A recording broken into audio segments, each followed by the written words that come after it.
Welcome to a Fish Out of Water podcast. This is your host, Richard Lipman. Today, we are interviewing Ian Berry. This is part 1 of 2. This podcast is kindly supported by Camera Museum of London, pre-owned Hasselblad specialists located at 44 Museum Street, London, WC1A 1LY. Visit the website on www.cameramuseum.uk. How are we doing? Can you hear me? Oh, yes. Thanks for joining me. Great. Ian Berry. Richard, tell me before we start, Yes. What's the fish out of water bit? Well, it just it's a sort of it's a few words meaning that you're slightly different to the mainstream podcasts or radio shows that you hear on BBC or on mainstream radio across the world. So I go a little bit deeper, and I go beyond the usual questions. I do cover the usual questions, but I try to go in more detail. Okay. And also, there is no editing on this podcast, so I don't edit. I don't use many effects. And it's basically like a straight conversation. Right. Okay.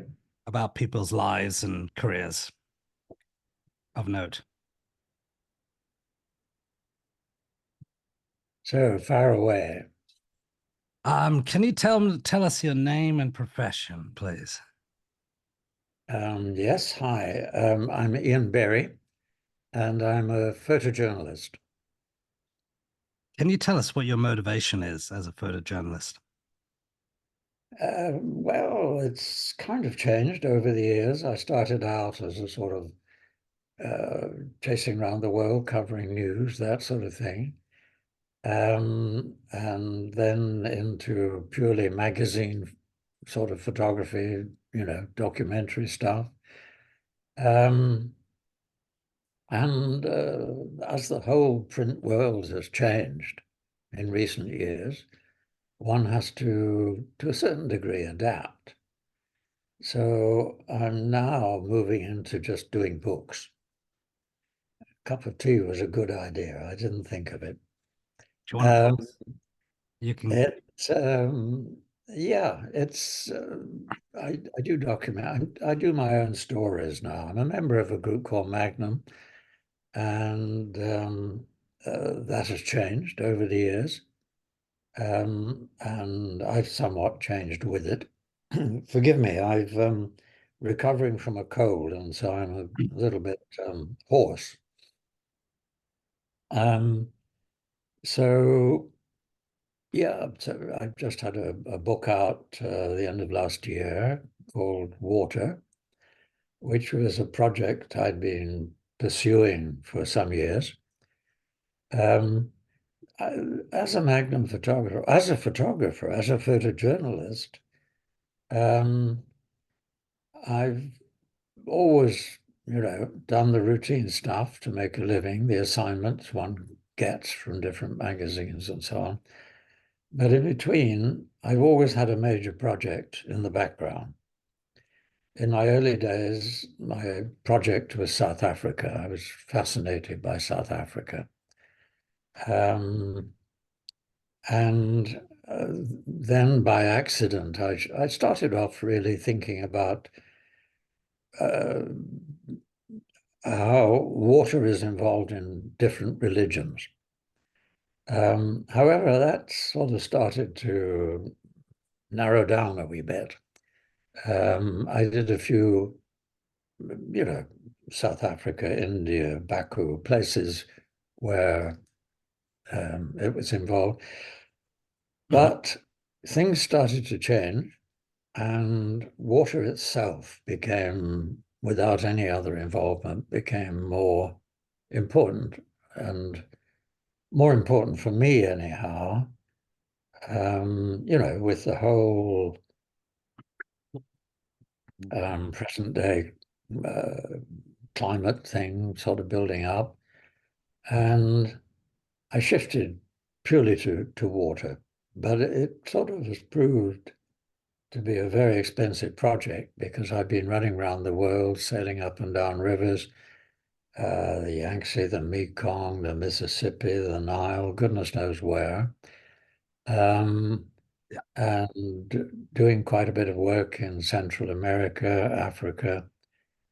And for the last 5 years, I've been working more or less in China.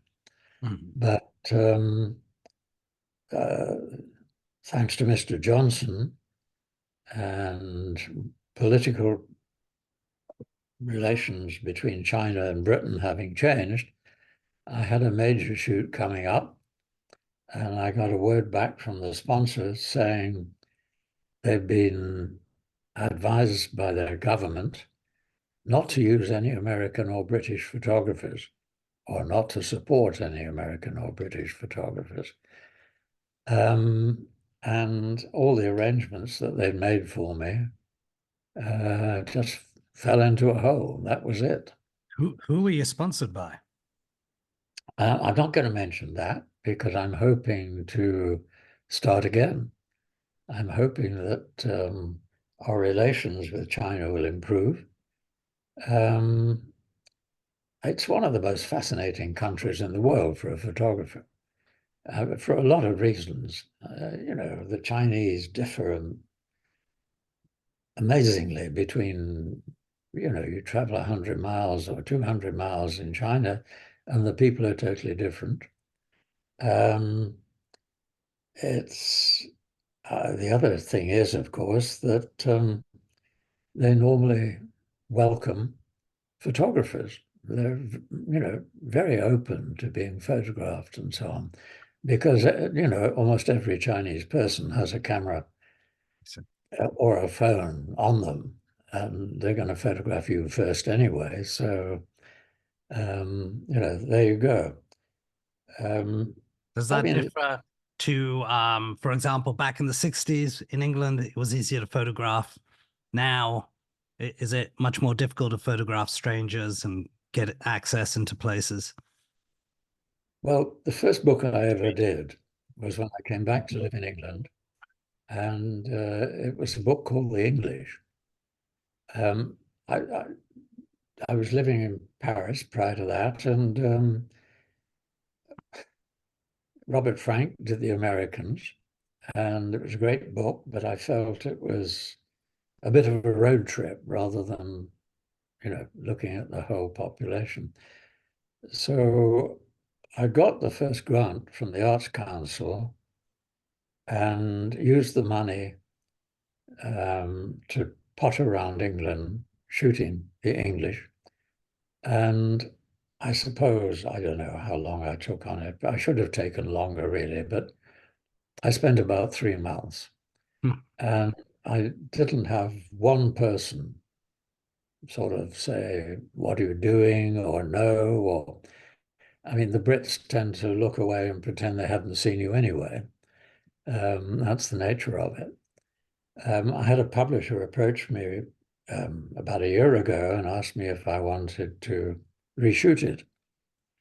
And frankly, I said no, because attitudes have changed so much.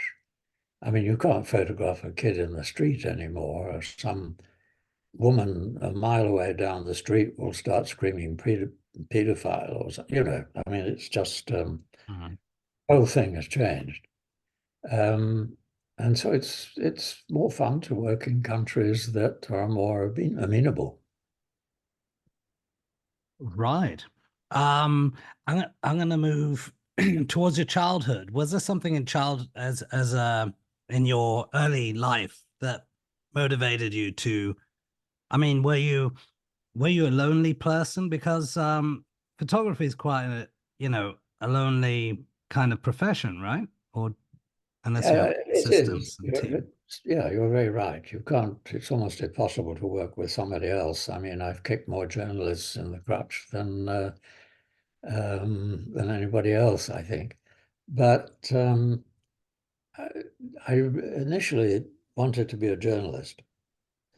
And I discovered rather quickly that A, I couldn't write my own name, and B, working for a newspaper, a provincial newspaper, as I started, it was the most boring thing possible. I mean, you went out sort of to interview someone donating 50 quid to the local mayor for some charity or other. Not really inspiring, but I did discover, and I was an amateur photographer. My father had given me a camera when I was quite young.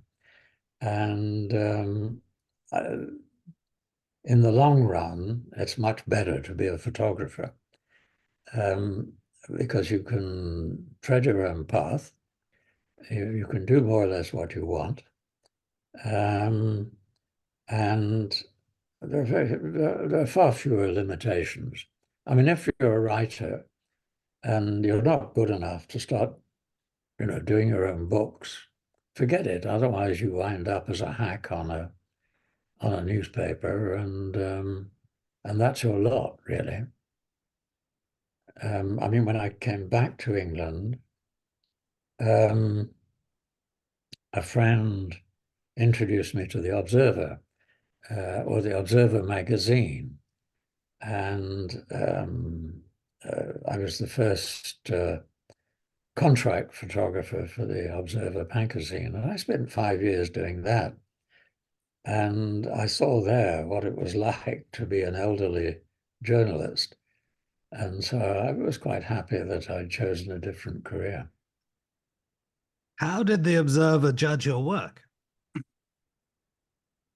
Well, they had a very good editor at that time, a guy called Michael Davey, and they had a good, I don't know whether you call him a sub-editor or an assignment editor, but an American guy.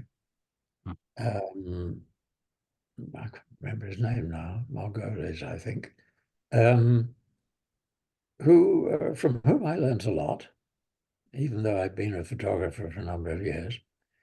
And I enjoyed it. And the Observer gets you access to a lot of situations that are trickier to get to as a freelance.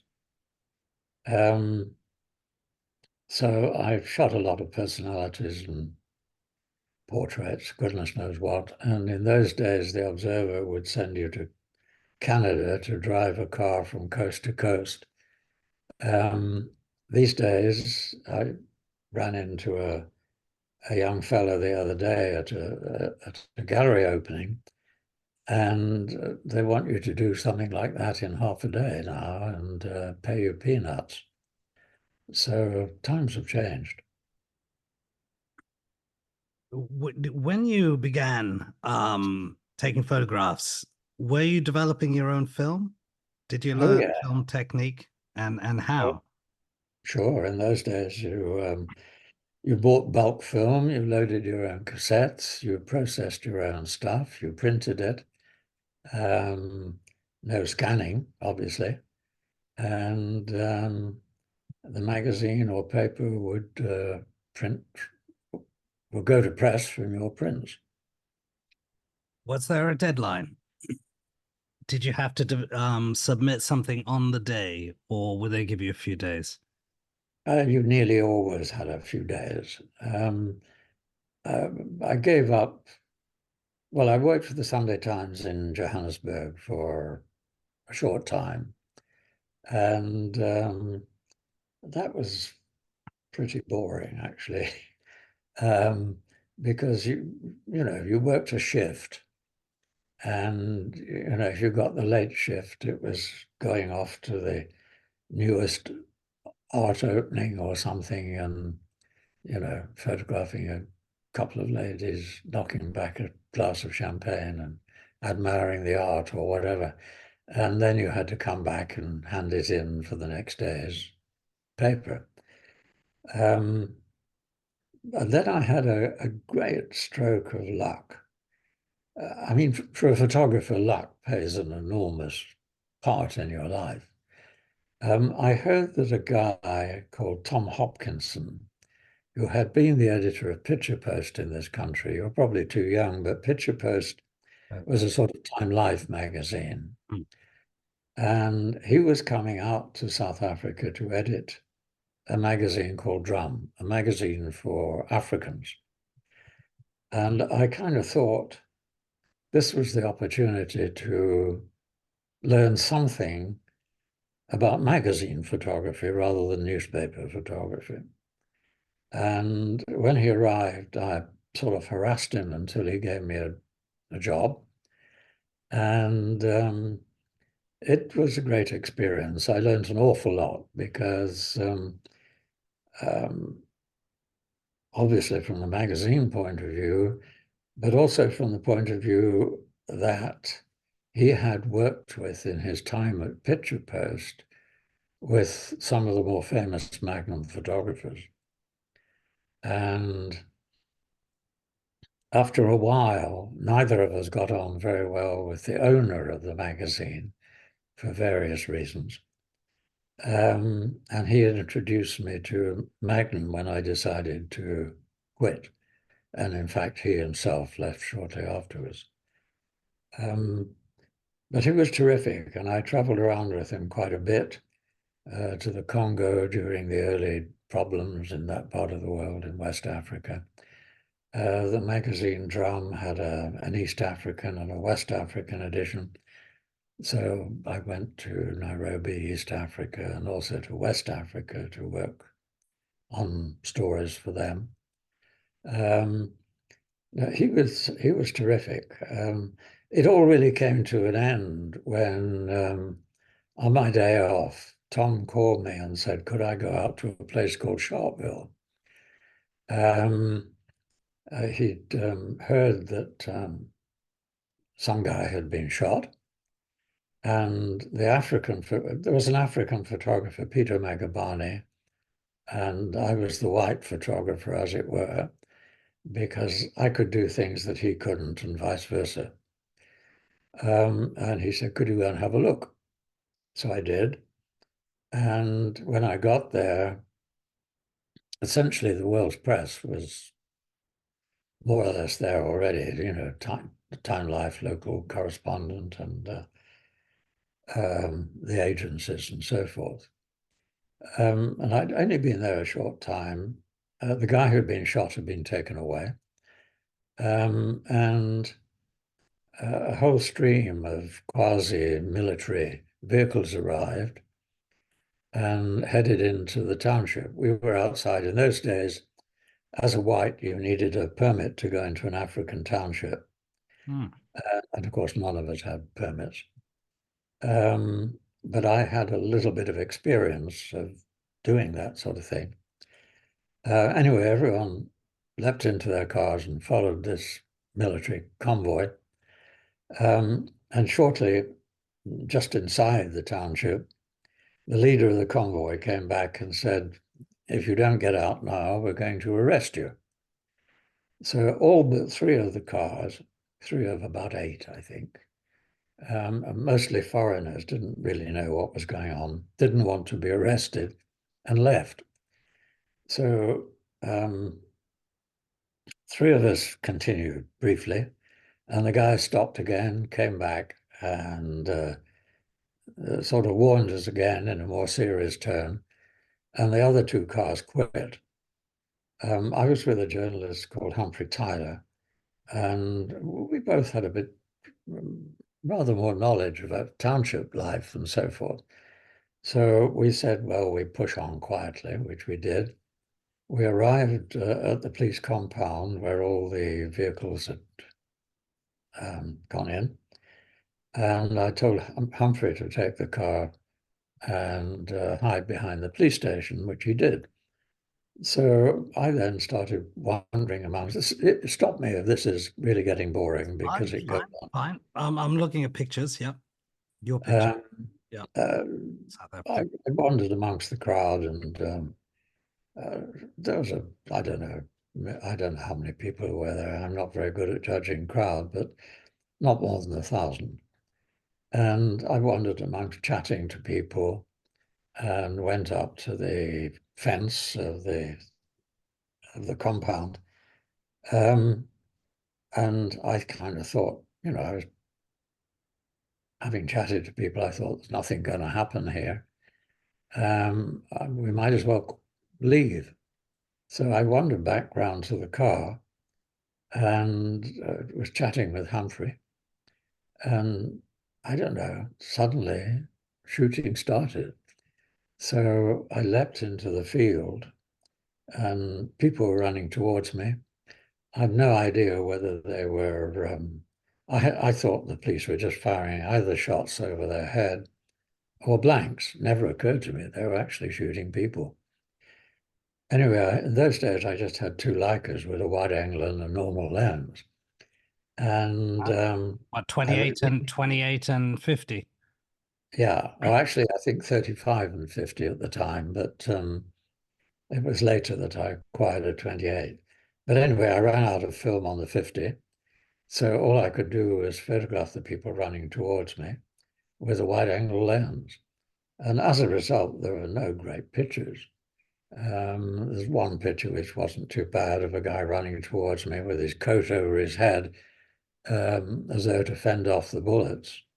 And then a guy next to me, a woman actually fell, and I realized that she'd been shot. It was pretty obvious.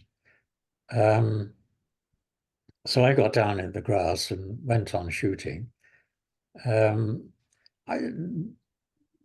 It's a long story, and I don't really want to spend this whole thing doing this, but at the end of the day, the police stopped firing, and there were bodies all over the place. And I kind of thought, well, now's a good time to go. I'm the only person standing up in this field, and I'm white. And I had been, the police hated people like me. I was obviously foreign. My hair was a bit too long, and I was a bit weedy. I obviously wasn't a rugby front row forward. And I thought, good time to go. And so we left. Anyhow, and the outcome was that the owner of the magazine wouldn't use the pictures. He was scared of being closed down. Right. And so Tom said, send them to an agent, which I did. And of course, they were used all over the place, and Paris Match, Day and Life, and so on. And that more or less was it, except for the trial afterwards when, because I was the only non-police and the only white to witness the whole thing, I was called in by the defense. The police had charged a whole lot of people with an affray afterwards, and they were liable to go to jail, including the wounded, most of whom, by the way, were shot in the back. And because I was white, because of my evidence, the people were almost all discharged. So finally, no one was charged afterwards. So at least that was something, concrete that came out of it. But other than that, the pictures were essentially crap and really just another news shoot, So the police weren't, none of the police were charged, is that correct? For the shooting? Oh, the police weren't charged. No, I mean, goodness me. They had the opportunity to shoot a few people and they were happy to do it. You've been in similar kind of situations, right? Prague, you've been to other places, Israel, Palestine. Is there a difference between all of those places at the time that you were there? At the time I was there, people on the whole tended to be pro-press because they recognized that as a foreigner, you will probably, give a decent picture of the situation. That's changed now, by the way, very much so. But and so odd, simple things were in the battle for Katanga. There were foreign mercenaries, and it was a bizarre sort of war because the UN had sent in troops. This was when Katanga seceded from the Congo because it had all the minerals. And there were a load of foreign mercenaries, Rhodesian, Belgian, German, Brits, fighting the UN, who were a mixed bag. And a lot of the mercenaries, all the journalists stayed in the main hotel, the Leo deux, as it was then. And the mercenaries would pop in for a drink and scoot off. And I was coming back with a couple of other photographers from a morning shoot, and this German guy came out of the pub absolutely plastered, and he had a jeep with half a dozen African soldiers, and he saw us and opened fire on us. Luckily, he was too drunk, and he missed us. The other two took off. And that was the famous photo, right? You know, with his hand up in the air, right? And you took the photo? Yeah, shoot. he was just drunk, and Right. then I just stood there, and he took off with his jeep, and I rushed off to follow the other two, and we went into a block. I mean, what had happened was there were a crowd of African soldiers down the street, and they saw what happened, but they had no idea of the reality, and we leapt into a block of flats. And none of the Belgians would let us into a flat. So finally we had to come out and be arrested by the African Katangese troops, who didn't really know what to do with us. And they finally stood us up against a wall, and it didn't look good. And they were arguing amongst themselves as to what to do. And luckily for us, a Rhodesian mercenary turned up, and he realized what was happening, and he persuaded these guys to let him take us to see the president, as one does in those days. And happily for us, he did. And we went to see the president, who thought it was a great joke and gave us tea and cake, and we had a good laugh. But for a few moments, it was quite unpleasant. And that's often how it is in that part of the world. But things have changed. It's now tricky because, I've worked quite a bit in Ukraine before, some time ago, and I did a shoot for a German Geographic magazine on Odessa, which I'd enjoy. But I thought of going back to have a look. And then I kind of realized that no magazine now will guarantee you, because you can't get insurance.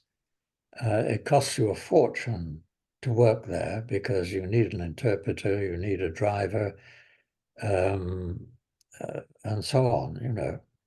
So it's a tricky, especially when you get to my age, it's a trickier thing to do. So I abandoned it, but happily, a number of younger Magnum photographers are still doing that, but it's not easy for them. I mean, being a photojournalist these days is tricky. How do you keep your calm when you're in tricky situations, or almost like what's the word? In situations of extreme danger, how do you keep you calm? I think you realize very quickly how you're going to react to this sort of thing. And somehow photographers hide behind their camera, frankly.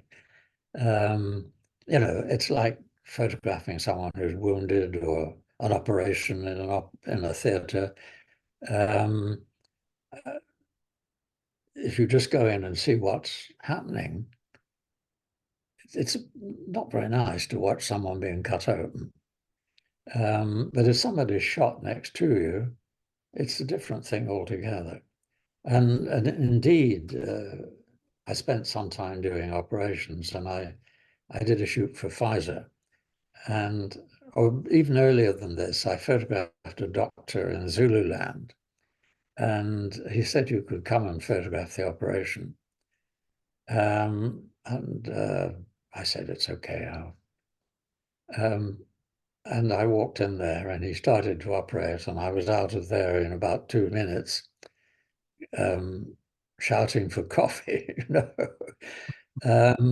I went back in later with the camera, and it was okay. And you get used to it, really. When you shoot, do you think about technique, exposure settings? Do you have a light meter? When you're shooting film, how do you know what the, I think, sorry. Do you feel the picture, or what do you think of technically? Or do you think at all? There are a lot of differences. I mean, there are a lot of newspaper photographers, who just shoot and edit out what they want. I think the sort of better magazine photographers, and I don't include myself for a moment, but if you have a good eye, I mean, I can think of an American photographer called Jim Nachtwey, who's probably one of the great war photographers. And not only does he capture the moment, but he puts it into his shape as it's going on. And that's something automatic. I think you either have an eye for shape, for the image, or you don't. Either you're just there to record what's happening, or you're making a photograph out of it. You're making a shape out of it to make it more interesting. There are sort of a mix of photographers that I've come across who can do that. Famous Welsh photographer, Philip Jones Griffiths, who did the book on Vietnam, Vietnam Inc., had that ability. Larry Burroughs, an English photographer who was killed in Cambodia, Vietnam. He was terrific. I mean, there are obviously a lot of them, but a lot of photographers are just there to record what's going on. Do you think of the story as in a beginning, middle, and end, or a wide, a medium, a close-up, or? I guess this is something that was drummed into me by Tom Hopkinson at Drum. Not just the single picture, but you have to build a story for a magazine. And that's fairly simple logic, really. And it's, I don't know, you just do it, really. There are the great life photographers and so on, but as I've been more interested in Europe, for me, it's much more interesting to work for Paris Match or German Geographic magazine, which I spent 5 years shooting for. And I'm not a landscape photographer at all, but if you're shooting for a geographic type of magazine, somehow you have to work the landscape into the social condition, which is what really interests me. I'm not political, but I am interested in the social condition around the place. And, that's what you do, really. At the time, did you use Kodak Tri-X 400? Being a Brit, I used Ilford HP5, or HP3 through HP5, yes. Um, Tri-X was the film of choice, but Ilford was slightly grainier, but had a more even tone, I felt. Mm. So, I mean, there were times when you could hardly get film in Africa, and you used whatever you could find, you know. But when I had a choice, HB5 was my film of choice, yeah. But of course, then color happened, and um, everybody started shooting color. And these days, I mostly shoot color because you can convert it to black and white very easily. Mm. I mean, this book on water that I've just done is in black and white. Um, because I was very much involved in the social condition. Um, but most of the pictures were shot in color because, um, unfortunately, magazines these days all want color. Right, such as the ones in China, were they in color? Yeah. And what color film were you using? Well, it's digital. But were you using Kodachrome or Oh, in the early days of magazine doing books for the Ultra Geographic or something, then it had to be Kodachrome. Yeah. So for some years I shot rich, Kodachrome. rich colors?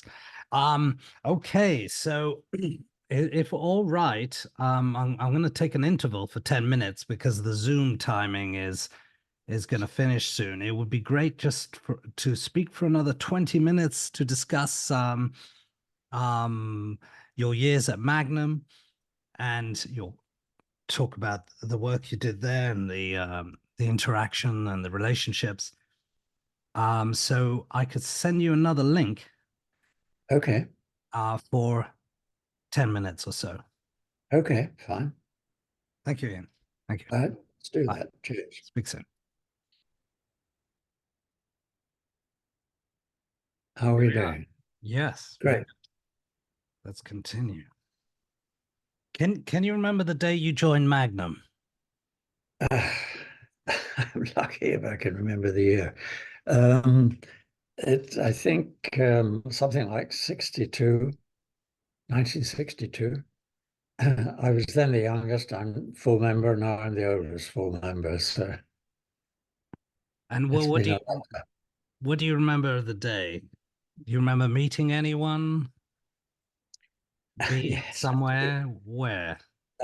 Yes, I was asked by some of the other photographers to join, and but they told me you've got to meet Cartier-Bresson to get the seal of approval before you can actually join. So they fixed up for me to meet with Henri, and I went along to the bistro underneath the office in those days.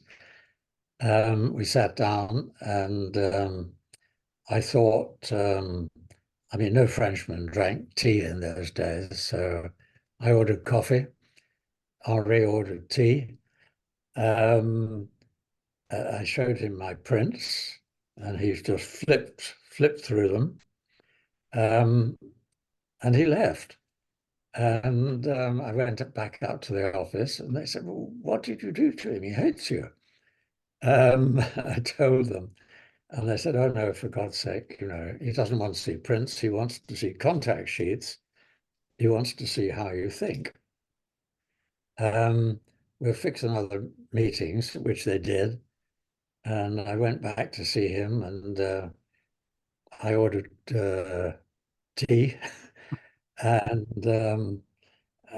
well, the other thing is, of course, I hadn't sort of ever said anything about, you know, how I admired him or I thought he was a great photographer. You know, Brits, we didn't, in those days anyway, we didn't do that sort of thing.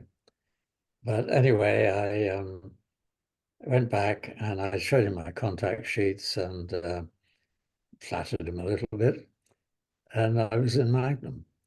And that's how it was in those days. These days, you've got to go through something like a 3-year process to get into Magnum. It's a bit crazy, really. Do you remember what he said to you? Well, actually, he was, I think, probably rarely for a Frenchman. He was a bit of an Anglophile, and we did get on pretty well, which was, as I said earlier, about photographers or people, photographers, whatever, needing luck. I was really lucky because he was around and working, and I got so much advice from him just walking around Paris with him, stupid things that. Like what? Well, always walk very slowly because, if you're walking quickly and stop, people pick you up out of their periphery vision. And all sorts of, silly things like that. But Remember I was anything lucky. else? You Sorry? remember anything else? Any other advice he gave you? Uh, buy soft sole shoes, walk quietly. I mean, in those days, as photographers, we never set anything up. And in fact, I've gone through life not setting anything up. And well, it was a great time because it was a great time in photography in terms of magazines and so on. I could go into the office at night in Magnum and look at contact sheets of other photographers to see how they thought and how they reacted to events. And it is amazing how different photographers, good photographers, react, think. Some of them you can see exactly how their eye is moving and how they're adjusting. And others, you get sheets and sheets, contacts and nothing on at all. And then suddenly there's one image bang in the middle. This is the tragedy of digital. You can't really assess another photographer as you could in those days. You couldn't, you can't now assess how they're thinking or how they're looking, which is very sad, actually. It's tough on new photographers wanting to join Magnum because, what they show now is prints, books. You don't really get an idea of, their thought processes at all. Why? Because there's too much, too many shots being taken, or is there no restriction? There was, 30, you had a roll, 36, and now you can do 10,000 in a day. Well, that's also very, very true. I mean, photographers take a picture these days and immediately look in the back of the camera to see if it worked. Whereas they should still be studying the subject to find out what's going on. Yeah, I mean, I know digital has many pluses, but it also has many negatives for a photographer. I mean, in the days when I funded myself by doing corporate shoots, you could go off with a designer and you'd shoot for the day, then you go and have a good dinner. And afterwards, you either went to bed and read a book or went on the town, whatever you felt like doing. These days, you go off in Karachi or somewhere, and there's a guy in New York wants to see what you shot during the day. So you've got to sit down and edit and send the stuff, which is not fun anymore. But not for me anyway. So I more or less abandoned that. But yeah, no, I was lucky. It was a great time. It was a good time to be in Magnum. There were terrific photographers around, Cartier-Bresson and Marc Ribot and René Burry, people like that. Marc Ribot also went to China. Yes, he was. I mean, this was the big disadvantage of a British passport in those days, or an American passport for that matter. The best was Swiss, then French, then Irish, peculiarly, rather oddly. because, well, for political reasons. Mm. With a Brit passport, it was useless. I tried for ages to get into China and couldn't. But I do have a memory of Mark coming back from one of his trips, and I got a call from him at 2 in the morning. I was in bed, and he said, "Look, come over and help me edit." He just got his stuff back from the lab, and I went over, and he showed me this contact sheet, and he had two pictures of this old woman. One was a vertical, one was a horizontal. The horizontal was beautiful. It worked in every way. I mean, everything worked in the frame. Visually, it was fantastic. And the vertical was just a vertical of her with really nothing going on. And he said, "What do you think?" And I said, "Obviously, you've got to go with the horizontal." And he said, "Are you sure?" And I said, "Yeah, it's the picture." And he said, "Look closely." And I looked again, and he said, "Well, the vertical has the picture of this elderly Chinese lady, and her feet are bound." And this was the end of the time in China when people were still around with bound feet. And he, of course, was right. And Le Monde had it on the cover a couple of days later. So, sometimes you've got to think as a journalist, which is what he did. He was a true photojournalist. I was just a photographer in those days. So was he thinking about the story, about what was going on in the picture? What's it Absolutely. saying? Yeah. Yeah. So I learned a lot in those early days, in Magnum. It was a really good time. A lot of good photographers around. And you could learn from looking at their pictures, talking to them, seeing how they thought, what they did, why they did it. I mean, when I first joined, I went out I was only there were 13 members, I think. So I think I was 13.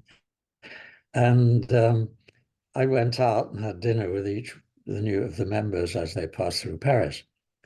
And I asked each of them what they would advise. And, there was some really interesting advice on how to pick up a girl on Friday night at the Great Wall in Jerusalem or something. How was it? What did they say?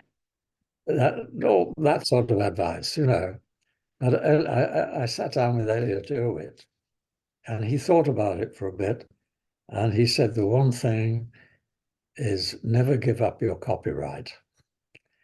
And that was the one thing that stayed with me throughout my life. And I've never given up copyright, even when doing a so-called commercial shoot. You hold on to the material, which is a problem now because I've got so much material to go through that I haven't looked at in years. If you want to do a retrospective or something and look back. But that was great advice. I heard somewhere that Magnum owned the copyrights of the assignments. Magnum owns no copyright whatsoever of any photographer. The photographer owns the copyright, and Magnum has the right to sell it. But the copyright remains with the photographer. What about when you get assigned to? Still remains with the photographer, unless, of course, there are some photographers who, want to go on an advertising shoot and the client insists on keeping the copyright, and for the money, they will agree. I won't.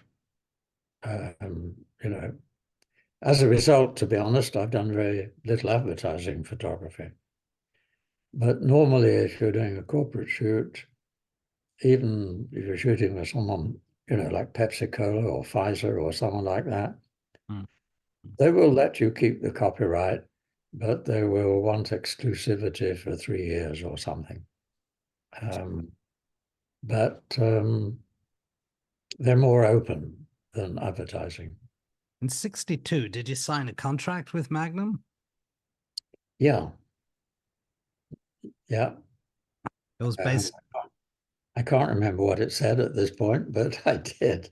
Tell us also about some of the advice you were given from some of the other photographers. You know, there was Robert Capa, David Seymour, Henri Cartier-Bresson, George Roger, William van der Veers, Rita van der Weert, Maria Eisner. Do you remember Inge Morath, for example? I knew well. I photographed her wedding when she married the writer, famous writer. Hemingway. No, Oh, it was another one. more recent than that. Oh God, it'll come to me. But she married. We're talking about Inga Murat, no? Yeah, Arthur Miller. Arthur Miller, of course. Yeah, I went along and I didn't photograph their actual wedding, but I went and spent a day with them in their flat in Paris and shot stuff for Paramount. Yeah. And both great. What was she like? She was terrific. Did you see her contacts? No, because she actually lived basically in New York at that time. So she kept everything in New York. But yeah, no, she was a very charming lady. Very charming. Do you think that charm gets you access to people and places? I'm sure it does. I have to tread very carefully here because Magnum has become very woke. And I'm treading carefully. Um, there's no doubt that being a woman photographer can be very helpful. It can also be a handicap. And the amazing thing is how many women photographers and journalists there are now working in, war zones and so on. And I'm full of admiration. I'm kind of a bit nervous because this says more about my age than anything else. If you're with a woman writer, as one frequently was, you feel you have to be a trifle protective, and that's not good for either of you, actually. But I think these journalists, women journalists of today, are so independent anyway. They don't want the last thing they want. So I've got to be rather careful these days. Back in the past and today, do you think people's politics affect the type of pictures and stories you tell?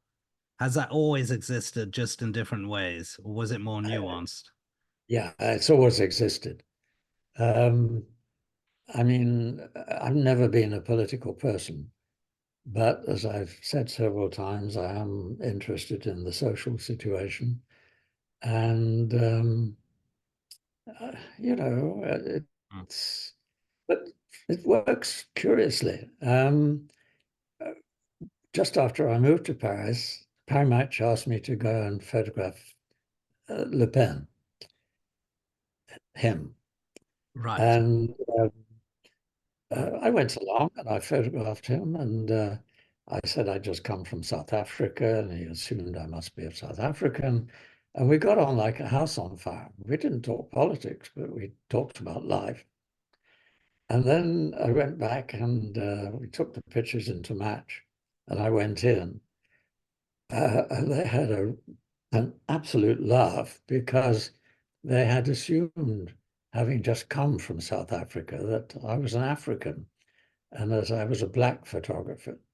So they'd asked me to do it, expecting me to have some sort of reaction from Le Pen. But but he was great. And subsequently, I went and spent a couple of days with his daughter, um, whose English is better than mine. And on a one-to-one basis, this is charming. But we never talked politics. Do you remember what you would talk about? I mean, Oh, life in generally. And I could talk about South Africa, Hmm. um, but not about my involvement, because, of course, eventually I was banned from South Africa. Um, so it was a bit tricky, but you do that. Today, a lot of people kind of compare, well, especially in the sort of social media and activist fields, a lot of people compare South Africa back in the day where you were photographing to the situation currently, or at least in the past and maybe currently, to Israel. Do you think there's a comparison there to be made? I mean, obviously considering all sensitivities. Not really. It's tricky because I'm the only Magnum photographer who's ever worked on a kibbutz. Um, and so I'm, I'm rather pro-Israeli, actually, which is a bit difficult in this day and age, but maybe not for this present government. But I spent a lot of time there, and I've worked there quite a lot. And the army are smart. They're pretty tricky to work with. Um, it takes time to get acceptance. Even though I had a good friend who's an Israeli photographer, Misha Baram, who was helpful to me.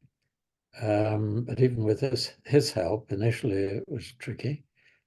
And I was there for part of the time with an observer writer who was very pro-Palestine.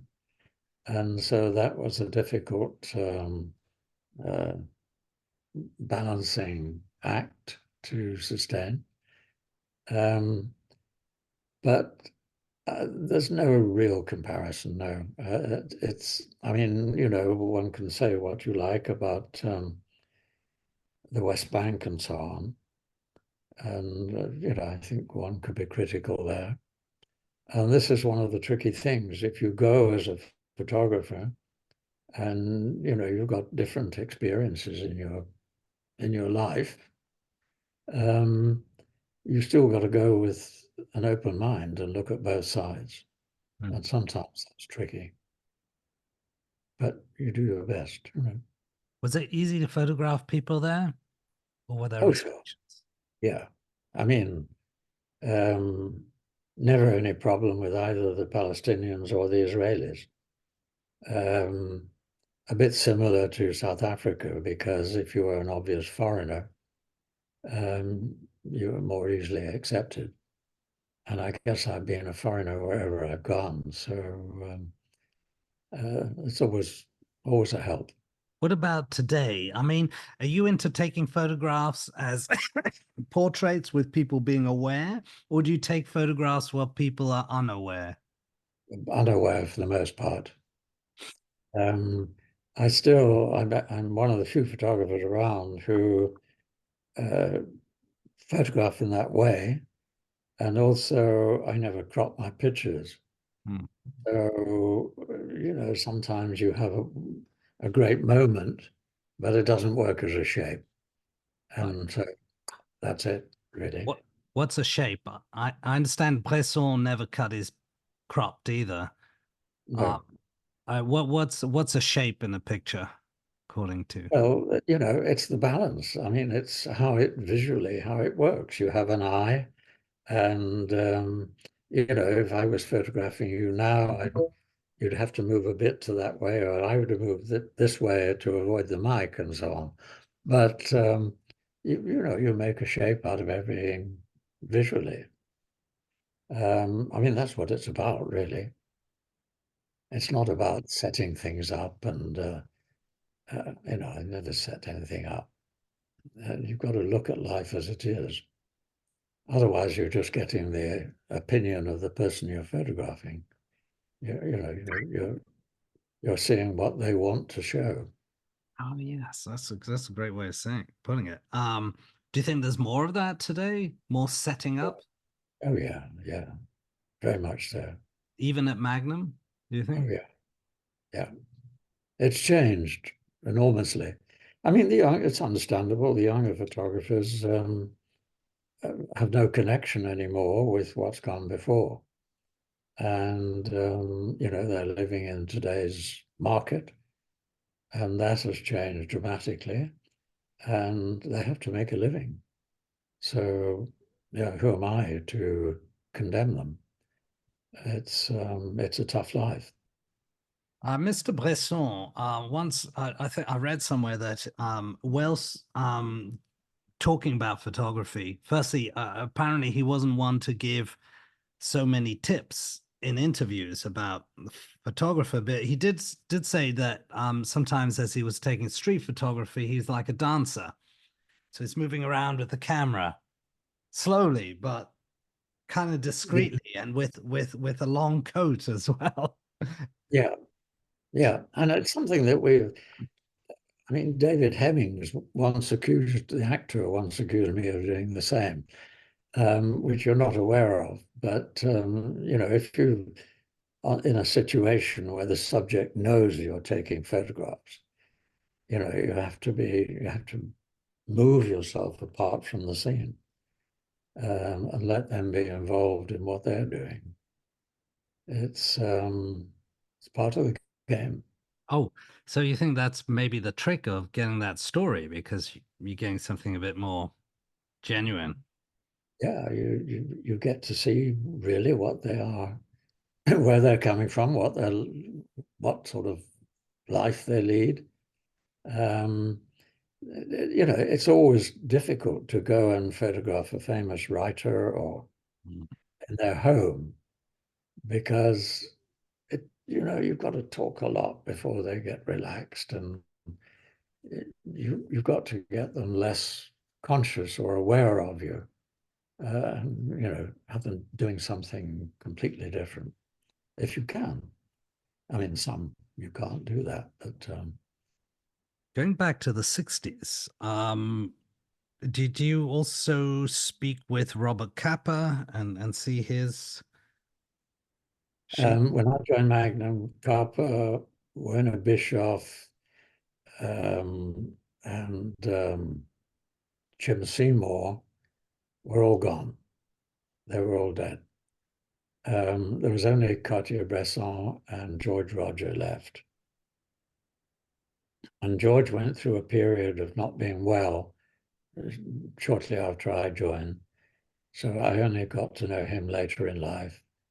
Really, of the founders, there was only Henri that, I mean, there are Yeah. people that arrived shortly after Mm. him, Elliot and he was around. And Uh, would he often show you his contacts? Or was in well, New I used to stay with Elliot in New York. He was very generous. Anyone passing through New York, he'd put you up. He had two apartments overlooking Central Park West, and one was essentially a studio, dark rooms. He shot a lot of film in those days, so he had a small cinema in there, and he'd stick you in there, and no problem at all. He's a terrific guy. Um, but yeah, who else in New York? I mean, Burt Glenn. Mm, Uh, mm. I got on very well with Burt. Um, He'd photographed initially, a lot of artists, right? sorry. Burt Glenn, he'd photographed the the beat scene, and he was around in the art scene in New York. Bert, I don't know that he was that so much, to be honest. Glenn. He did this. Uh, well, okay, he did this great book on Cuba. He Right. went, uh, traveled with with Che and so forth. But things were starting to change after about 10 years in Magnum. And I was very much part of the French scene. This was before London had a Magnum office. And the Americans had already seen the writing on the wall. Magazines were either going to the wall or changing their attitude and moving towards, what do you call celebrity photography? Right. And the Americans were starting to do more corporate work. It was a good way of making a living. You got sent along to do a shoot, and you did what you want. You shot for the designer and so on. And we weren't doing it in France. And at one of the board meetings, which we always sort of had enormous rows, tremendous rows. And I accused Bert of giving up on the Magnum tradition and just doing corporate shoot. And when I thought about it afterwards, I hated myself for saying it, because normally I wasn't too involved in the arguments. On occasion you had people like Eric Lessing standing on the table and banging his feet and shouting at everybody. They were quite emotional meetings, but took it well, and afterwards we became good friends, actually. And he was a terrific guy, a great photographer. He once shot a whole issue of Holiday magazine. Did the whole thing. So, I was there in good times in Europe, but they have changed There was radically. also Magnum in Hollywood, right?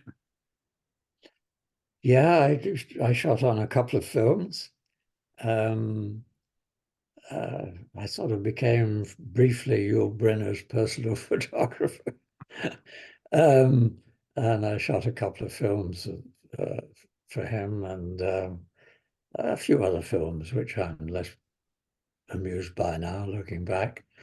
But it was quite good, because in those days, the film people would pay you to come on set, not to shoot for them, but just to shoot on set to sell to the magazines. And it was seen as non-publicity, soft publicity, if you like, which is how I worked when I was on film. And sometimes it was fun, but most of the time, 90% boring, because the cameras are not as quiet then. I mean, I used Leicas, which were the quietest, Right. but you could still hear the click, so you couldn't shoot during the actual filming. You could only shoot during the rehearsals and so on, which was a bit limiting. And filmmaking is kind of, as a photographer, is 90% boredom, and 10%, And also the attitude of the actors has changed. Now they're very into personal publicity, and it's changed altogether. So in other words, maybe back then it was a bit more private. There was maybe more fun, right, on set, or is it Oh, more? yeah, actors generally. I mean, I remember I had nothing to do at one point in Paris, and I thought I'll go along to Dior and borrow their top model. And I went along to Dior and I said, I can't remember her name now, I want your top model for 2 or 3 days. And sure, yeah, go ahead. And I spent 2 or 3 days with this lady who was marvelous, absolutely fantastic. I mean, if you go now, you're lucky if you get 5 minutes. So you spent 2, 3 days with the model. I mean, you took photographs. Were they Yeah, syndicated or afterwards? Or yeah, absolutely. In fact, it was a time when um, I won't go into the whole boring story, but I'd had a couple of years very successful. And then there was a revolution in Iraq, and I went full of myself, and no one could get into Baghdad. And I rented an Lebanese aircraft myself. And when I got to Baghdad, the runways were all blocked. I had trucks on the runway, and I couldn't land. And it cost me a fortune, actually, for this plane. And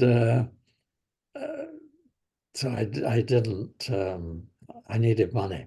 So having shot this model, a German magazine thought, oh, I must be a fashion photographer. And I worked for them for a year, and they paid me very well. And I hated it, absolutely hated it, because fashion photographer is just about choosing a situation, a location, and sort of developing a rapport with the model, flirting a bit, if you like. And but the trouble is, there are always about 5 people around. There's a hairstylist, there's a makeup person, there's someone from the agency, there's someone from the magazine. And as soon as you build up a rapport with the model, someone steps in and says, oh, her nose is shining, or her hair needs adjusting, and you're lost. You've got to start again from the beginning. So that was another sort of photography that wasn't for me. And after a year of doing it, I could afford to give it up, and I did. Sure. Sounds like there was too much interference, right? To get Yeah, them all to relax and be absolutely. herself with the I mean, clothes. you could never work with it. I went to photograph Wilson at number 10, and I went with an observer journalist, and I almost walked out on it. Wilson was great, but he was very aware of his own image. I mean, you couldn't get the pipe out of his mouth, get his Canex Mac off him.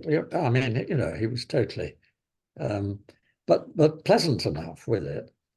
And you get him relaxed a bit, and I get the journalist to talk to him a bit, and you'd photograph him. But this journalist, you just have a moment, and the journalist would say, hold it, Mr. Wilson, that's great. And I almost kicked him where he'd probably never been kicked, and walked, I was like that. If I wasn't on a shoot for the Observer, I would have walked out, number 10 or not. You can't live with that kind of journalist, I mean, others were great. They'd sort of bugger off to the pub and enjoy themselves for a few hours whilst you were photographing somebody. But times it's very funny. It's I don't know. Things change. Interesting. Can you tell me a bit? So, as a fashion for you did fashion for about a year. Did you meet Jean-Luc Sier? I knew him. I met him slightly because he very briefly did something with Magnum, and he seemed to be a nice enough guy. But I just met him in the office like that. I didn't know him at all. Were there other people doing fashion at Magnum? We do have one terrific Italian fashion photographer, and he does it in a way that's fun. God, he puts them in interesting locations, and he does it in Italy. And of course, you get the reaction of people going by. You know how the Italians react to a beautiful woman, and he does that, and it's terrific. Okay. And I'm all for that, But was it Ferdinando Gianni, Siciana? yeah, Okay, interesting. yeah, he's great. But he goes off with the model. Right.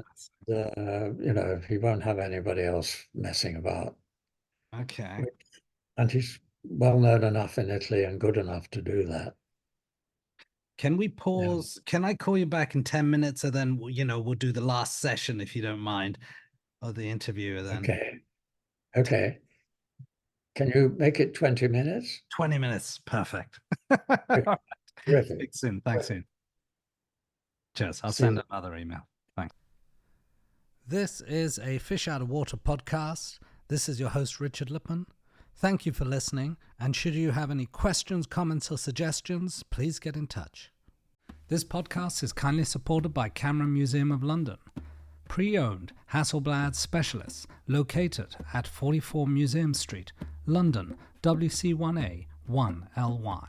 Visit the website on www.cameramuseum.uk.